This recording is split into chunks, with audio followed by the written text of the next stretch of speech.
नमस्कार किसान भाइयों, स्वागत है आपका एआई और खेती के यूट्यूब चैनल में।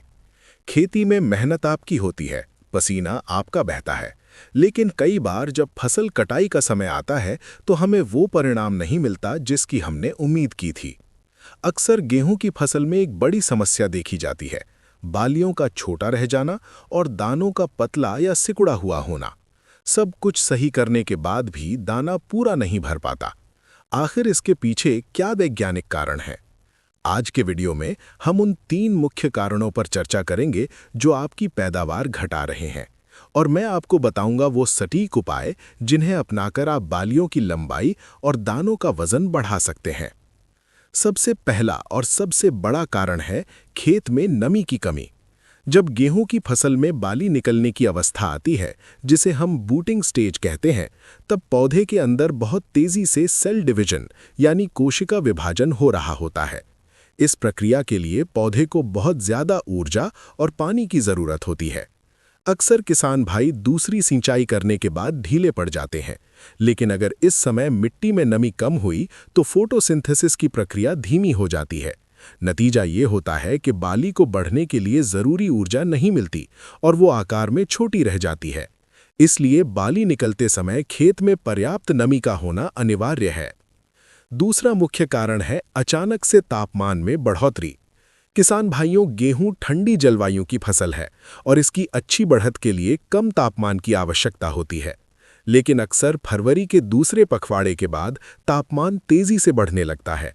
जब पारा 30 डिग्री सेल्सियस के ऊपर जाता है तो पौधे की शारीरिक प्रक्रियाएं यानी फिजियोलॉजिकल प्रोसेसेस बहुत फास्ट हो जाती हैं। अधिक गर्मी के कारण पौधा खुद को संतुलित नहीं कर पाता और बाली समय से पहले निकल आती है। समय कम मिलने की वजह से बाली अपनी पूरी लंबाई नहीं ले पाती और दाना भी छोटा रह जाता है। इस हीट स्ट्रेस से बचने के लिए भी खेत में नमी बनाए रखना और पोटेशियम का सही इस्तेमाल बहुत ज़रूरी है। तीसरा कारण पोषण से संबंधित है। हम अक्सर नाइट्रोजन, फास्फोरस और पोटाश पर तो ध्यान देते हैं, लेकिन सूक्ष्म पोषक तत्वों यानी माइक्रोन्यूट्रिएंट्स को नज़रअंदाज कर देते हैं। इसमें पोटेशियम, जिंक और बोरोन का बहुत बड़ा रोल है। पोटेशियम पत्तियों में बने भोजन को दानों तक पहुंचाने का काम करता है, वहीं जिंक पौधे की लंबाई और एंजाइम्स को एक्टिवेट करने में मदद करता है। लेकिन सबसे महत्वपूर्ण तत्व जो दानों के भराव के लिए जिम्मेदार है, वो है बोरोन। अगर इनमें से किसी भी तत्व की कमी हुई तो आपकी फसल का दाना कभी भी मोटा और चमकदार नहीं बन पाएगा। अब जरा बोरोन के काम को विस्तार से समझते हैं। बोरोन भले ही एक माइक्रोन्यूट्रिएंट है जिसकी ज़रूरत कम होती है, लेकिन इसके 2 काम बहुत बड़े हैं। पहला, ये फर्टिलाइजेशन और सीड सेटिंग में मदद करता है, यानी बाली में कितने दाने बनेंगे ये बोरोन तय करता है।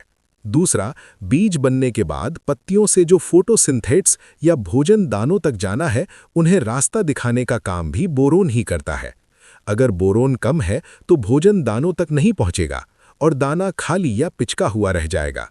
अधिकांश भारतीय मिट्टियों में अब बोरोन की भारी कमी देखी जा रही है, जो कम पैदावार का एक गुप्त कारण है।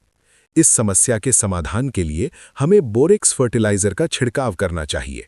इसमें 10.5% बोरोन होता है, लेकिन यहाँ सबसे ज़रूरी है इसकी मात्रा का सही होना। बोरोन बहुत टॉक्सिक भी हो सकता है, यानी ज़रा सी ज़्यादा मात्रा पत्तियों को जला सकती है। इसकी सुरक्षित सीमा 0.1% है। इसका मतलब है 1 लीटर पानी में सिर्फ 1 ग्राम बोरेक्स।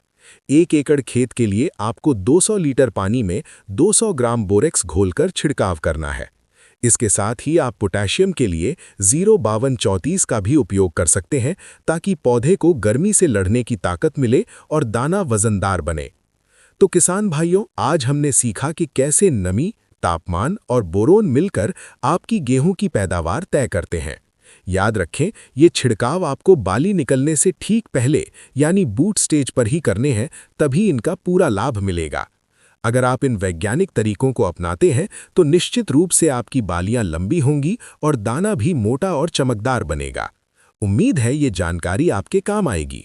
अगर आपने अभी तक एआई और खेती चैनल को सब्सक्राइब नहीं किया है तो अभी करें और इस वीडियो को अन्य किसान भाइयों के साथ भी शेयर करें। खेती से जुड़ी किसी भी समस्या के लिए कमेंट में ज़रूर पूछें।